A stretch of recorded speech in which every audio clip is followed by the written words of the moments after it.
Hey, hello. Welcome to episode number 4 of the People We Love podcast. I am Adam Choi. I hope you guys enjoyed those first 3 interviews. I've gotten some pretty good feedback on them so far. Mostly positive, which is good. For real though, I appreciate the support. Before we start today's interview, I just wanted to go over a couple of quick items. I might have got some spellings wrongs and some descriptions for the earlier episodes. I apologize for that. That's my bad. Also, I've been getting some feedback from some people, and I'm going to try not to cut people off as much when they talk. How about that? It is my show, and I do like to chime in, even if it's just by saying, yeah, or I gotcha, just so, they know that I'm still listening. But I will try to be a better listener moving forward and let people have the floor. I'm working on it. Also, in the intro episode, 00, I said that I want to interview people from all walks of life, whether they be actors, writers, Hollywood people, or, everyday people like janitors, custodial technicians, or whatever you want to say.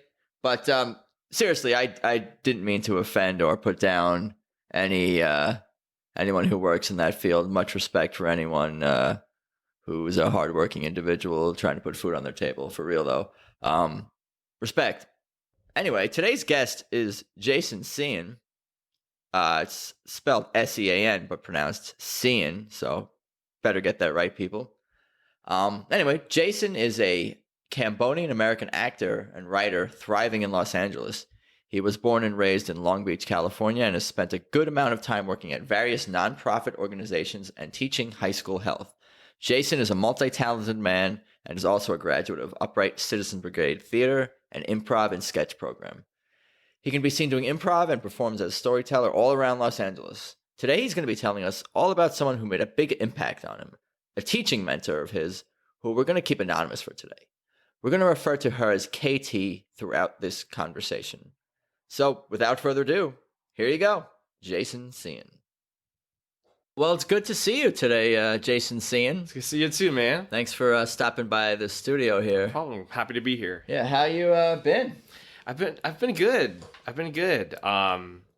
Busy. Definitely busy. Yeah, you're a busy man. Yes. From what I gather. Yeah, definitely busy.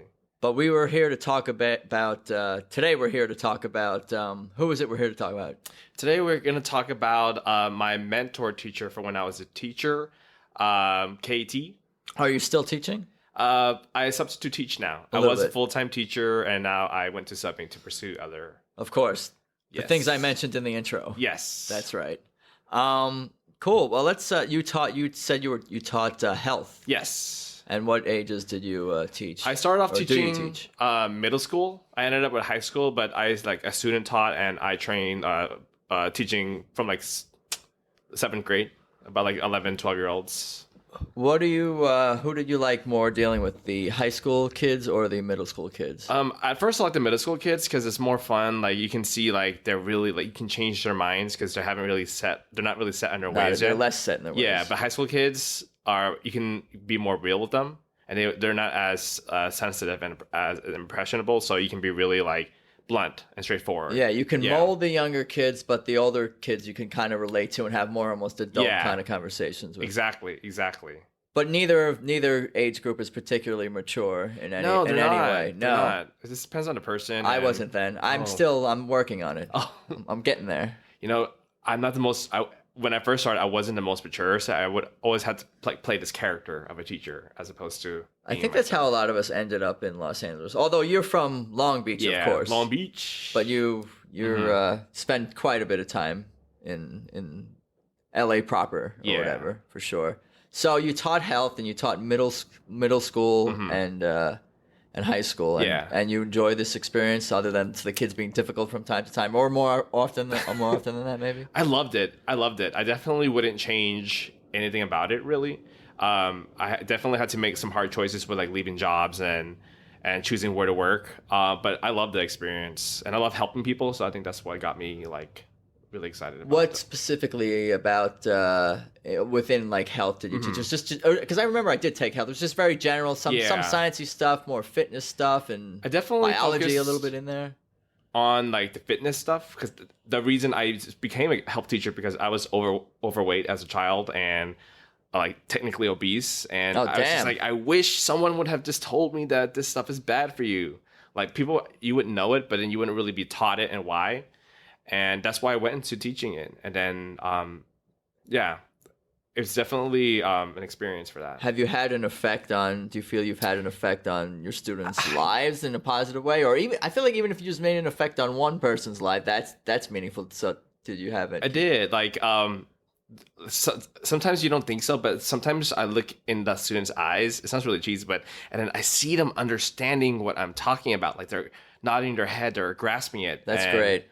Yeah, sometimes they would leave me notes like at the end of the school year, like, "Oh, I really love this part," and I was like, I didn't even know they were listening, but they were. That's a good feeling, I imagine, to have for sure. So speaking of that feeling, I wonder if your mentor, what was her name again? KT. We'll just call her that. Yeah, Katie. She's like she's a superhero, so we don't want to reveal the full identity. But I wonder if she, when she was mentoring you or teaching you to teach, or you can get into exactly what she did for you. Did you have that look in your eyes that she picked up on? Did you guys have you must have had those connections too. There's definitely times where, because she would be in a room when I would teach, there would definitely times where I'm just like, I have no idea. One time I actually had like a little breakdown, and I was just like, shut up, everyone. Just speak, shut up. This was during like a mentoring, teaching how to teach. Because they just would not stop talking. And then she would just like watch me and be like, okay, you need to be firm. You got to be like, implement some rules, call parents, do like worksheets, have contracts.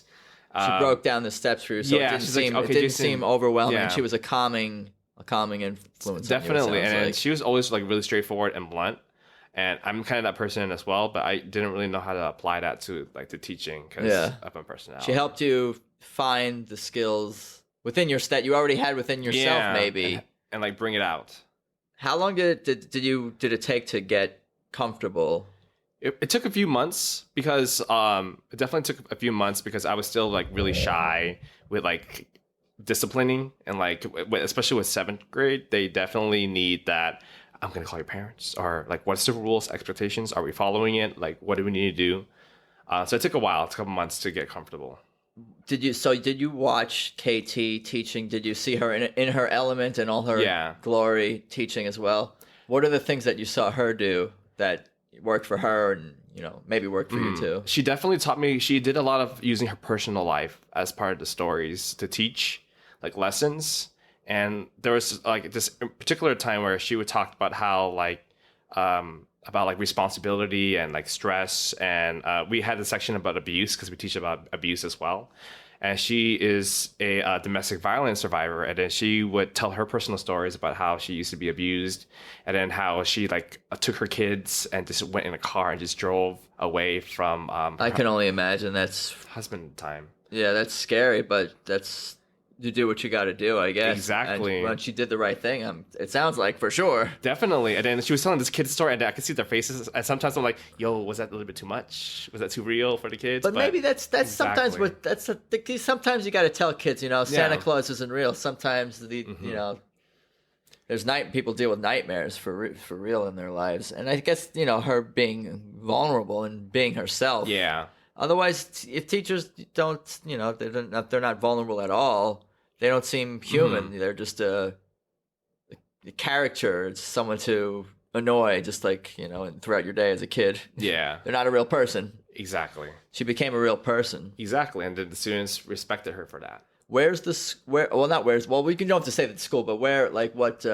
It's in Long Beach. Long Beach. Long Beach. Is it a good school? Is it like a rough school? Is it a suburban school? Middle. Sometimes it could be rough. Yeah. Could be rough at times. Yeah. What are some of the crazier or more outlandish or even just horrific things you've witnessed there?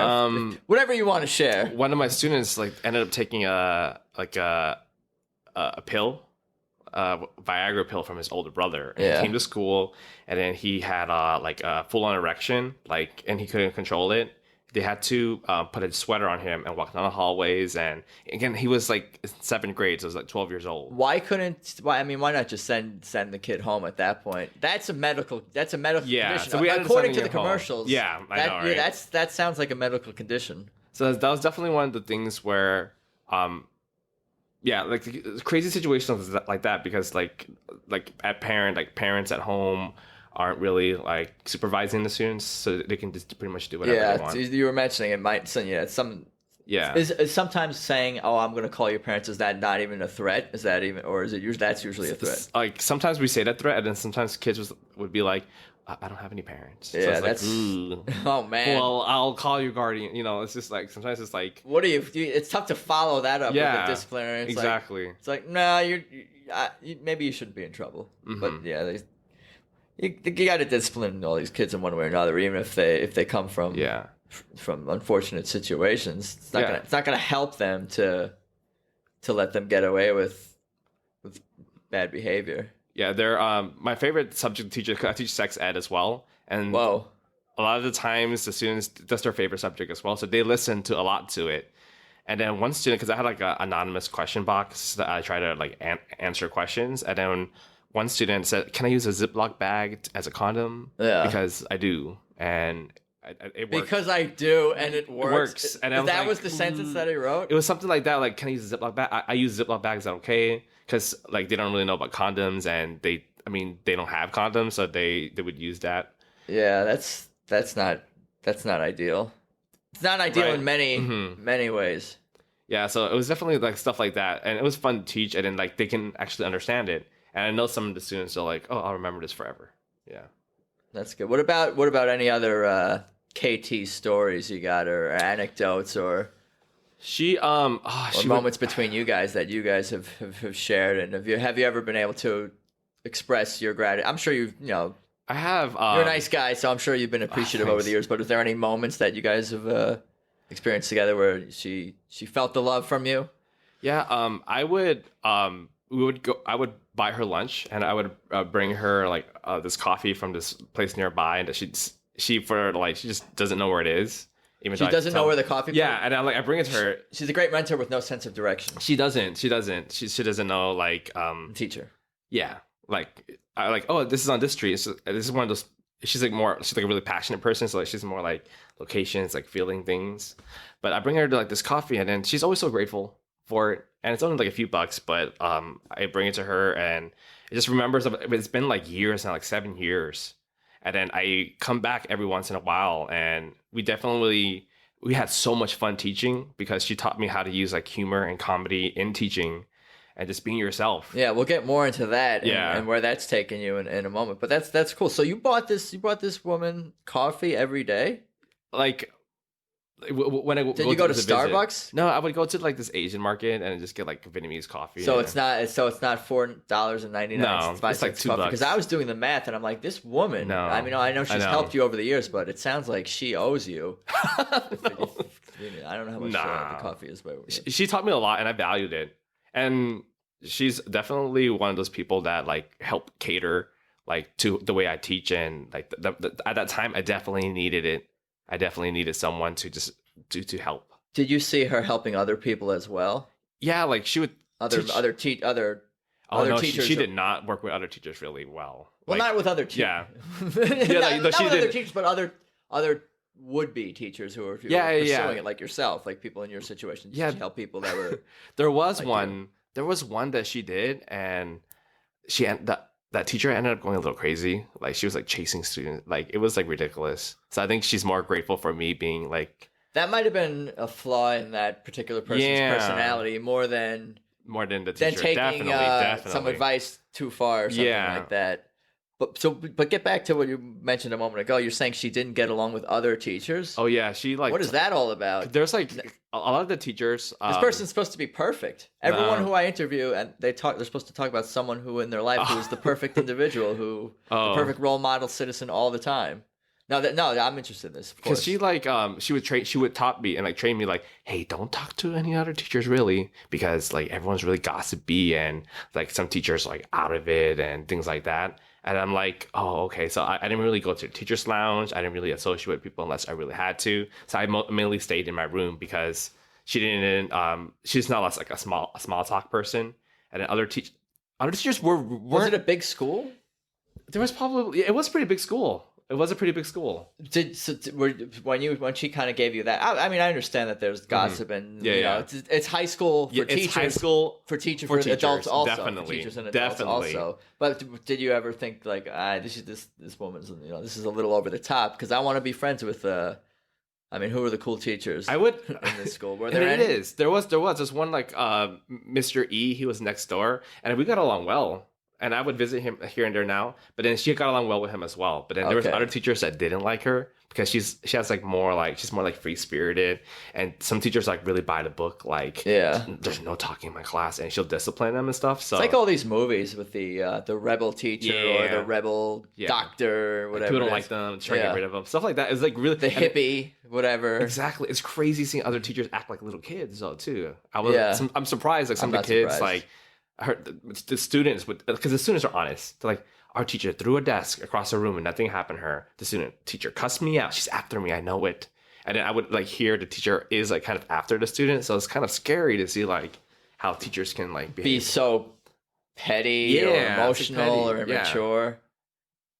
Again, but the kids be like are messed up too. So sounds like a fun situation you found yourself in over the years. Yeah, it was definitely an experience, and I worked for free during that time too. So it was definitely like some volunteer type things. Yeah, you have to work for free in order to later be successful. Yeah, there's some kind of pay your dues. Exactly, that's what I suppose in any, especially obviously in film and television, and all this crazy entertainment stuff, people doing so much free work for other people, in hopes that it will benefit them. And it's crazy because I'm applying that not in a selfish way, but I'm applying that now, like learning all the skills I've learned from like all my other jobs, and like okay, so now I'm like volunteering a lot for other projects and stuff. So for sure, I'm trying to put myself out there more. Not too much though. Don't call me for free work, everyone. Not too much. Not too often. I know I have to pick and choose that. Yeah, but so it sounds like your teaching experience and your experience with this KT mentor type person had significant influence on your other endeavors in your life. Definitely. Your acting, your writing, improv, sketch,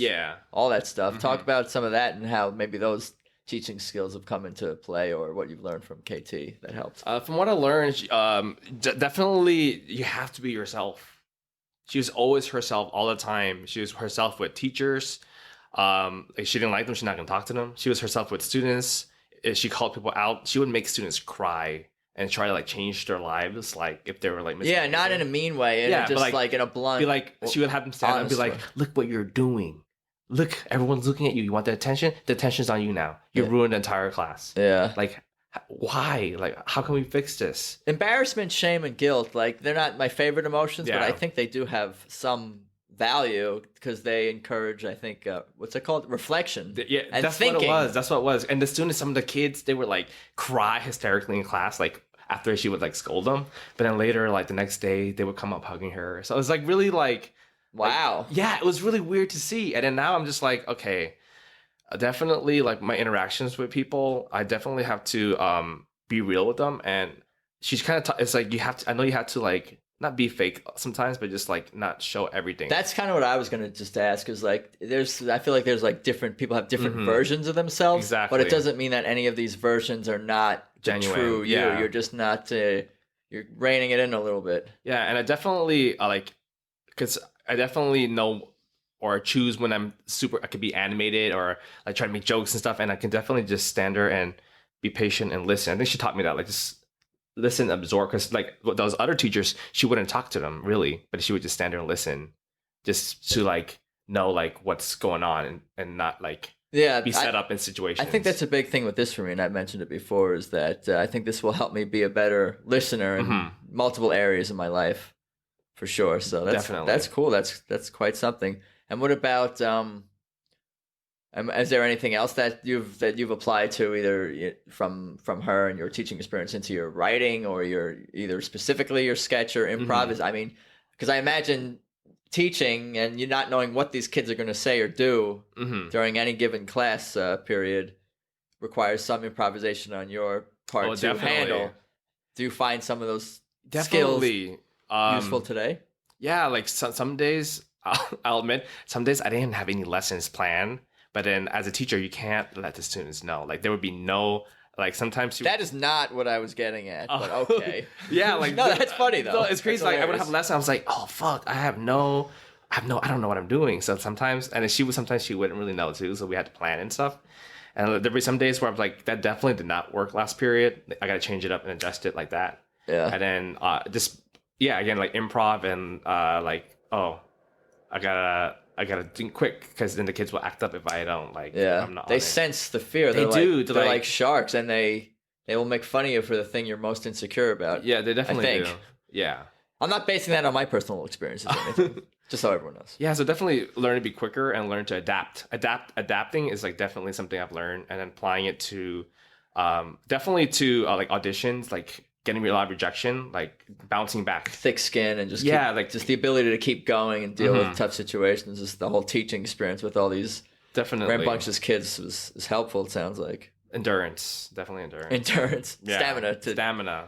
To deal with heartbreak, because there is some of that going around in this this city of Los Angeles. There's a lot of people and only so few jobs and opportunities, but there's more than ever. At the same time with the internet and there's jobs out there. It's just like content. not the job you want to do, or how much everyone. It's not perfect for everyone or anyone. Even. There's always a job out there though. Yeah. From what I see, you can just do it. You just gotta look for it. Faux show. Yeah. Faux show. What else we got? One of the main things she taught me was definitely being true to yourself. Be true to yourself, and then this life's short, because she would tell me all these stories of just the people that she's come across, and I would always tell my students like, this, you got to do what you want to do, be passionate, and just don't be afraid. Like go for your dreams, and I have to reflect and I keep thinking about this topic more because I know some other people who do teaching and it's like these kids, people think these kids have behavioral issues, they come from rough backgrounds, they can't learn, or just some kids are just, people think every kid has ADD. Yeah. But if you find something that you like and you're passionate about, kids are able to focus. That's why they can play video games for 10 hours a day, or some kids will play an instrument for 10 hours a day. Like, I don't know. I think just education in general is just becoming more specialized at a younger age, or can be. There's the opportunity for that, which is good. Definitely having students be interested in things, and then I had to reflect on it. I was like, do I really want to be a teacher right now? Do I really want to do this? I saw my life and I saw these teachers around me and just being so settled, and I was like, no, I want more. So definitely deciding to go into the entertainment field it was such a big, it seemed impossible in the beginning, but going into it and trying to take my own advice, just go for it, don't be afraid. And it sounded like you learned some of that from KT. Definitely. So even if teaching was not your dream job or your end game, it seemed like it had a positive experience. Definitely. You were saying a big theme that's coming in throughout is this, being true to yourself and being yourself, even if it's different versions. But what do you feel like, what the things you've done in your life or the way you behaved or thought that wasn't you being true to yourself? What were you doing differently, or what do you slip into when you feel like you're not being yourself? Who is the not Jason Cian version? Who is the not Jason Cian? Definitely when I was at because I worked a lot of office building jobs where I would have to just take it from authority to just take verbal abuse. Yeah, because you felt like it was just part of the job, and then I would talk to people this is how it is.